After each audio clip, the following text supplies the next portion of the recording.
Sighted and Blind Podcast. News, entertainment, commentaries, marami pang iba.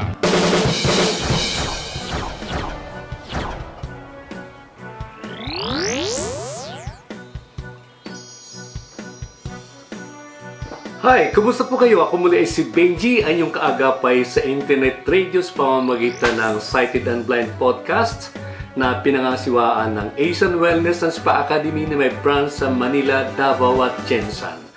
Ang layunin ng podcast na ito ay upang sa gayon ay magkaroon ng pagtulong sa mga kapwa masahista sa buong bansa na marating ang bawat mga minimithing pangarap.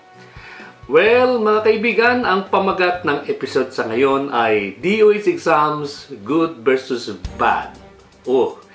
Ang ibig sabihin po nun, para tong, ika nga ng iba, para may hugot ang ating topic sa araw na ito. Hindi po kayo nagkakamali, mga kaibigan. Alin ang uunahin natin?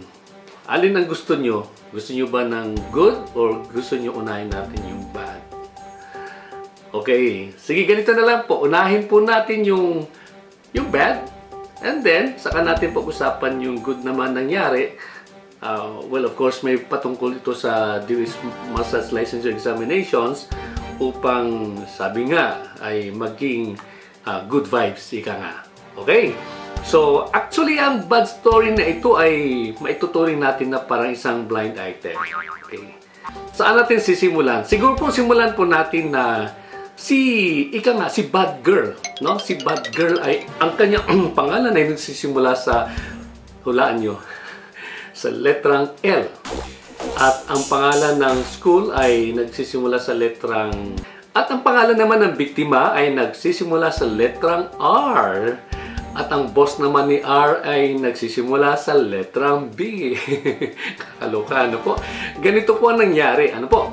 Si letrang R ay lumuwas ng Maynila. Well, of course, upang maghanap ng maayos na hanap buhay, siya ay handang makipagsapalaran. Ayan. Okay? At isang araw ay nagawi siya sa tanggapan ni letrang B at siya nakiusap. Galing po siya sa kamakailan lamang sa isang trabaho sa Green Hills bilang isang sales lady. Okay? So, hindi naman siya gaano ka-qualified, kaya minabuti na lamang ni B na tulungan siya sa anumang kaparaanan. Ngayon ang istorya. Isang araw, si letrang L ay nagpakilala kay letrang R. Okay? At yun nga, nagkakwentuhan po sila at nalaman ngayon ni letrang L na si R ay nagbo-volunteer o nagre-representa kay letrang B. Marami silang napag-usapan hanggat sa muli, biglang may nabanggit ngayon si letrang L. At ito ngayon ang sabi. Okay? Ang sabi ngayon ni letrang L kay R, sabi niya, hindi ka magtatagal ng 1 taon dyan. Sabay tawa daw, ano po. So, nagtanong ngayon si letrang R. Sabi niya, bakit? Bakit po? Ano pong dahilan? Basta. Yun lang ang sagot, no?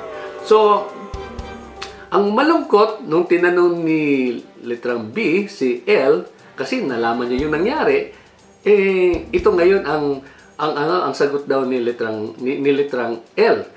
Todo tanggi daw siya at hindi niya inamin yung nangyari. Okay? So lumalabas ngayon, ang nagsisinungaling ay si letrang R. Okay. Well, anyway mga kaibigan, ayaw ko pong maghusga kung ano po talaga nangyari. Ang sa akin lamang po ay ganito. Si R ay, ika nga, kanina, lumuwas ng Maynila, naghahanap po siya ng matatrabahuhan, siya ay nakipagsapalaran. Ang malungkot, na-enkwentro niya itong si letrang L na para pang binuli po siya, no? Hindi ko maintindihan kung bakit yun kailangan po i-enkwentro. Kasi ang tao ito nangailangan po ng tulong, nangailangan ng support, no? Nangailangan siya ng lahat ng pwedeng maibigay na, pagtulong sa kanya, no po. Subalit ang natanggap niya ay bambubuli po. Okay? So, ganun po man, nakakalungkot sapagkat dapat nga si letrang L, dapat modelo siya, no? Kasi may-ari siya ng S. Anyway, ay ambot talaga, no po. Anyway, tama na nga yan. Ano po? So, ngayon dumako na tayo sa tinatawag nating good vibes. Okay? Well, dalawang good vibes ang aking isi-share sa inyo. Ano po? Para sa mga kukuha pa lang ng Department of Health Massage Licensure Examinations, ito ngayon ang pangalawang bahagi ng pagsusulit. Ito po. Ito po yung oral practical examination.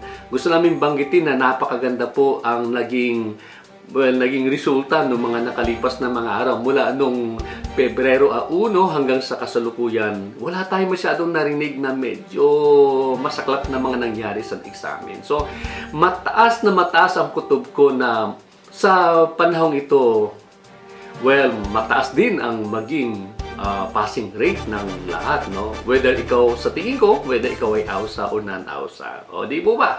Pero huwag po kayong magpakakampante. Kailangan po patuloy yung pag-aaral, patuloy yung pagsasanay upang sa gayon ay tiyak na makuha natin. Makamtan ninyo ang inyong minimiting DOH Massage License. Ang pangalawa namang good vibes na aking pong ibahagi ay ito yung naranasan ko sa mga nakalipas na mga araw nung ako ay tumutulong at nag-assist sa pagbibigay ng permit sa mga mag-aaral na kukuha ng examen. Di kayo naranasan ko po may mga taong nakangiti. Yung mga examinee, no? Nakangiti po sila. At, well, I was wondering, ayaw ko naman maging assuming, ano po, kasi hindi ko naman sila ganong kilala. Yun po pala, karamihan sa kanila ay, nung malaman nila, namukhaan po nila ako, at sabi nila, ito yung si, yung nakasalamin na nasa YouTube, no? At yun nga po, isa-isa pong lumapit at nagpasalamat.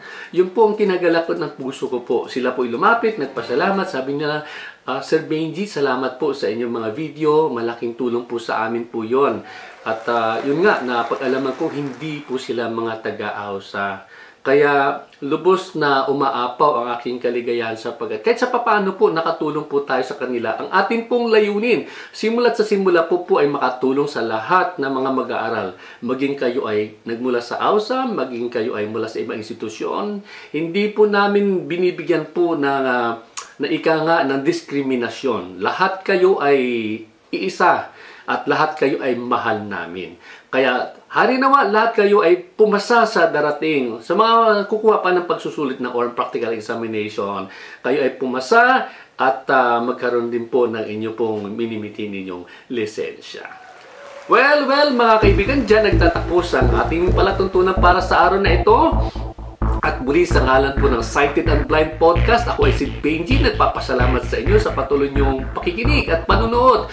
Kung kayo nanonood sa YouTube, huwag kalimutang i-subscribe ang Proud Masahistang Pinoy at ang atin din pong Sighted and Blind Podcast. Kung kayo may suhestyon o mungkay patungkol sa podcast na ito, huwag kayong mag-atubili mag-email sa amin. Ang ating email address ay president_ceo2017@ausa.biz o tumawag at mag-text. So, numerong ito, 0917-506-0960. Kung nais nyo marinig ang ibang mga naunang podcast, maaaring puntahan ang site na ito, www.mysightedblindpodcast.com.